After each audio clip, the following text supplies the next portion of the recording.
C'est au volant de sa camionnette jaune que Nathalie sillonne Bastelicac et ses alentours, du mercredi au vendredi.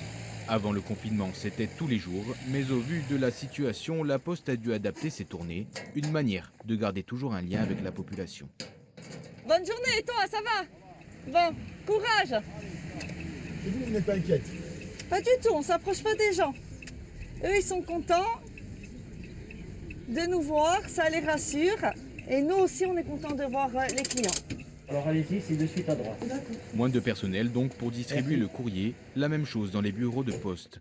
Sur l'ensemble de l'île, une grande partie a dû fermer. Après des débuts difficiles avec seulement une vingtaine de bureaux en activité, le service s'améliore avec à partir de la semaine prochaine 70 points de contact ouverts dans les villes comme dans les villages. Nous avons donc le bureau d'Ajaccio-Saline qui est ouvert du lundi au vendredi, le bureau d'Ajaccio-Mezzavi qui sera ouvert la semaine prochaine du lundi au vendredi et le bureau d'Ucciane qui sera ouvert aussi du lundi au vendredi. Donc par manque de personnel, certains bureaux, nous avons été obligés de les fermer puisque nous avons aussi des mamans qui gardent leurs enfants et qui ont des bébés, donc qui sont confinés chez elles pour la garde d'enfants.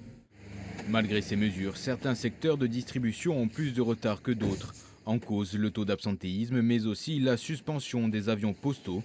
Le trafic de courrier se fait uniquement par voie maritime. En tout, 20 000 colis sont toujours en attente sur le continent.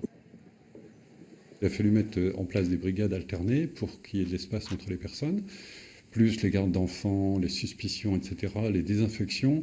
On a eu d'énormes problèmes. On a 2 zones qui sont à risque aujourd'hui et les clients, les citoyens, les maires nous le font percevoir. C'est la zone du Grand Ajaccio où on n'a pas réussi à livrer